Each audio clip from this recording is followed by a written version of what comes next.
నమస్తే RK news కి స్వాగతం. నా పేరు యశ్వంత్. భూమాతను గోమాతను నిర్లక్ష్యం చేస్తున్న కారణంగానే అనేక అనర్థాలు జరుగుతున్నాయని తెలంగాణ, ఆంధ్ర, కర్ణాటక రాష్ట్రాల ఆర్ఎస్ఎస్ సమన్వయకర్త ఆకుతోట రామారావు అన్నారు. ఆదివారం మహబూబ్ నగర్ జిల్లా కేంద్రంలో శ్రీనివాస కాలనీ కన్యకా పరమేశ్వరి ఆలయంలో జరిగిన ప్రకృతి రైతుల ప్రత్యేక సమావేశంలో ఆయన మాట్లాడుతూ గో సంరక్షణ ద్వారా అనేక ప్రయోజనాలు ఉన్నాయని, పర్యావరణ పరిరక్షణతో పాటు నేల తల్లి సారవంతమవుతుందని ఆయన అన్నారు. గో ఉత్పత్తులు వాడడం ద్వారా మానవాళికి ఎంతో మేలు జరుగుతుందని ఆయన అన్నారు. ఆవు పేడతో చేసిన పిడికలపై సెల్ ఫోన్ పెడితే రేడియేషన్ తగ్గుతుందని ఆయన తెలిపారు. ఆవు పేడతో చేసిన కార్డులను సెల్ ఫోన్ కవర్లలో ఉంచడం ద్వారా రేడియేషన్ నుంచి కాపాడుకోవచ్చని రామారావు తెలిపారు. ఇలాంటి మందులు వాడకుండా పండించిన ప్రకృతి పంటలే మనిషి ఆరోగ్యాన్ని కాపాడుతాయని ఆయన అన్నారు. రైతులు ప్రకృతి వ్యవసాయం చేయడానికి ముందుకు రావాలని ఆయన పిలుపునిచ్చారు. భూమాతను గోమాతను కాపాడుకుంటే సమాజం సుభిక్షంగా ఉంటుందని ఆయన అన్నారు. ఈ సమావేశంలో గ్రామ భారతీ జిల్లా అధ్యక్షులు అమరవాది రాజు నరసింహ, గోసేవా ప్రముఖ్ ముకుందారెడ్డి, గ్రామ భారతీ ప్రచార కార్యదర్శి గుముడాల చక్రవర్తి గౌడ్, బసవరాజు, ఉమాదేవి తదితరులు పాల్గొన్నారు. మన భూమాత మహోత్కృష్టమైంది. అందుకనే మనం దీన్ని భూమాత అని, భారతమాత అని వ్యవహరిస్తాం. మనకు మానవ జాతికి, ప్రాణికోటికి కావలసినటువంటి సర్వాన్ని సమకూర్చేటువంటిది ఈ భూమాత. అలాంటి భూమాతను మనం నమ్ముకున్నంత వరకు ఇది మనకు మంచి ఆయురారోగ్యాలను ఇచ్చేటువంటి పాడి పంటలను ప్రసాదించింది. అది దురదృష్టవశాత్తు మనం భూమాతను నిర్లక్ష్యం చేసిన కారణంగా మనకు ఈనాటి అనేక రకాల అనర్థాలు వచ్చినాయి.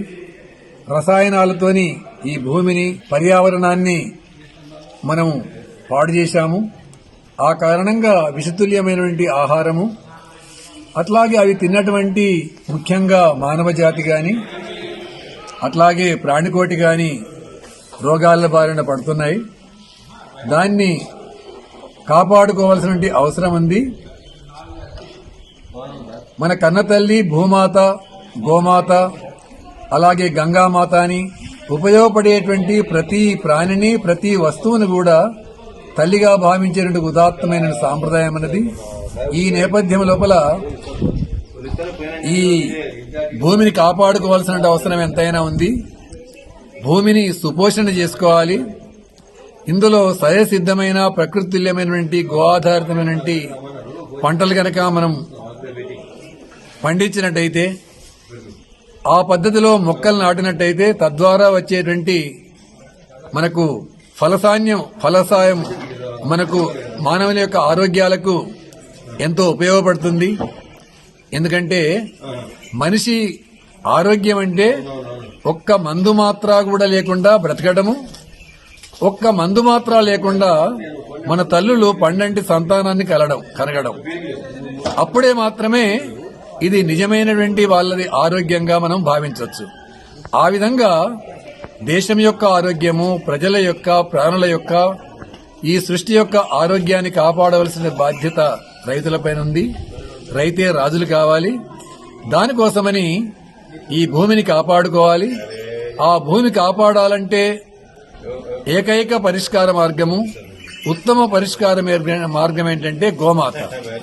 గోమాత ప్రసాదించేటువంటి పాలు, తద్వారా వచ్చేటువంటి పెరుగు, నెయ్యి, ఆ తర్వాత గోమయము, గోమూత్రము, ఈ ఐదిటిని కూడా పంచగవ్యాలు అంటారు. పంచ అంటే 5, గవ్య అంటే ఆవు. కాబట్టి తద్వారా వచ్చేటువంటి పంచగవ్యాలు అమృత తుల్యమైన అన్నమాట. అంటే మనకు మంచి ఆరోగ్యాన్ని ఇస్తాయి, తద్వారా మంచి పంటలు పండుతాయి. ఆ తర్వాత మనకు వీటిని సేవించిన కారణంగా ఉత్తమమైనటువంటి సంతానం అంటే మంచి పౌరులు అవుతారు. ఆ తర్వాత తన కుటుంబాన్ని, మన దేశాన్ని, ఈ సృష్టిని కాపాడేటువంటి గొప్ప సైనికుల్లాగా తయారవుతారు. నేపథ్యం లోపల పంచగవ్య పదార్థాలు చాలా గొప్పవి. పాలు, పెరుగు తాగితే ఆరోగ్యము, ఉత్సాహం ఉంటుంది. నెయ్యి వల్ల మేధా సంపత్తి ఉంటుంది. ఆవు మూత్రము, పేడ వల్ల భూమి సుపోషణ, పర్యావరణం సంరక్షింపబడుతుంది. అందులో భాగంగా ఆవు పేడ ఎక్కడున్నప్పటికి కూడా అక్కడ పర్యావరణం సంరక్షింపబడటమే కాకుండా అది మంచి ప్రాణవాయువును ఆక్సిజన్ ఇచ్చిన కారణంగా ఆరోగ్యాలు బాగుంటాయి. అందుకని ఈ పేడతోనే మనం కలాపు జల్లుకున్నా గొబ్బెమ్మలు పెట్టిన కారణం ఏంటంటే అందువల్లనే మనం ఎంతో ఆరోగ్యంగా ఉన్నాం. అందులో భాగంగా గనక మనము ఆవు పేడతో తయారైన పిడికలు గనక మనము రోజు ఉదయం సాయంత్రం అగ్నిహోత్రం చేసిన మామూలుగా మనము ఈ సాంబ్రాణి వేసి వాటిని వెలిగించినప్పటికీ కూడా ఆ ఇల్లంతా వాతావరణం అంతా కూడా శుద్ధి అయి ఆరోగ్యంగా మంచి శక్తివంతులు తయారు కావడానికి అవకాశం ఉంటుంది. అదే మాదిరిగా గనక పిడికలను మనం పిడక పైన గనక మనం సెల్ ఫోన్ పెట్టినట్టయితే అది రేడియేషన్ తగ్గుతుంది.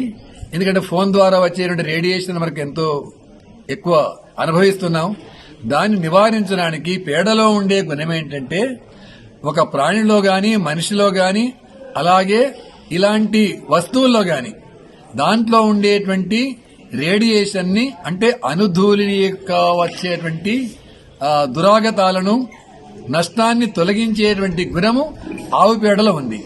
ఆ కారణంగా పేడ పైన గనక మనం పేడతో తయారైనటువంటి పిడకల పైన గనక సెల్ ఫోన్లు పెట్టినట్టయితే తద్వారా రేడియేషన్ తగ్గుతుంది, మన ఆరోగ్యంగా ఉంటాం. అదే మాదిరిగా మధుమేహము అంటే షుగర్ వ్యాధి గాని లేకుంటే వెరికోస్ గాని బీపీ గాని ఇలాంటివి ఎలాంటి దీర్ఘకాలిక వ్యాధులు ఉన్నప్పటికీ కూడా అలాంటి వాళ్ళు ఇంట్లో అవకాశం మేరకు 10 నుండి గంట వరకు 10 నిమిషాల నుంచి గంట వరకు అయినా సరే పిడికల పైన మన 2 కాళ్ళు పెట్టేసి మనము ఆనందంగా మనం కూర్చున్నట్టయితే ఏ విధంగా కాలక్షేపం చేసినప్పటికీ కూడా తద్వారా మన శరీరములో ఉండేటువంటి చెడు దుర్గుణాలన్నిటిని కూడా చెడును తొలగించి మంచి సంపూర్ణమైన ఆయురారోగ్యాలు కలిగించడానికి ఇట్లాంటివి దేశంలో అనేక మంది అనుభవజ్ఞులు శాస్త్రజ్ఞులు పరిశోధన చేసి దీన్ని నిరూపించి నిర్ధారణకు వచ్చిన తర్వాతనే దీన్ని ప్రారంభించారు. అందువల్ల మనం ఆవు పేడను అత్యధికంగా ఇంట్లో కానివ్వండి, అదే మాదిరిగా చిన్న కార్డుల పైన ఆవు పేడ రాసి జేబులో పెట్టుకోవచ్చు, ఫోన్ పౌచ్ తీసి వెనక పెట్టవచ్చు. అదే మాదిరిగా పిడిక పైన ఫోన్ పెట్టడం. 4వది కాళ్ల కింద పిడికలు పెట్టి పిడికల పైన కాళ్లు పెట్టి కనుక హాయిగా ఆనందంగా కూర్చున్నట్టయితే ఒకే సమయం కాదు, రోజులో ఎప్పుడెప్పుడు అవకాశం అంటే ఆయా సమయాల్లో మనం కూర్చున్నప్పుడు కూడా అది నివారిస్తుంది. ఇలాంటిది ఆవు పేడతో తయారైనటువంటి ఈ పౌచ్ యాంటీ రేడియేషన్ స్టిక్కర్, ఇది పౌచ్, ఇది ఈ చిప్, దీన్ని గనక ఫోన్ వెనక ఇలాంటివి ఏ విధంగానైనా మనం తయారు చేసుకోవచ్చు. మనమే పేడ తీసుకొని ఒక డ్రాయింగ్ పేపర్ గాని లేకుంటే కాలర్ క్లాత్ లాంటివి దళసరిగా ఉన్నదానికి మనం ఏ ఆకారంలో అయినా మనం రాసేసి గనక దాన్ని నీడలో ఎండబెట్టి గనక ఫోన్ వెనక పెట్టుకున్నట్టయితే అది రేడియేషన్ తగ్గుతుంది.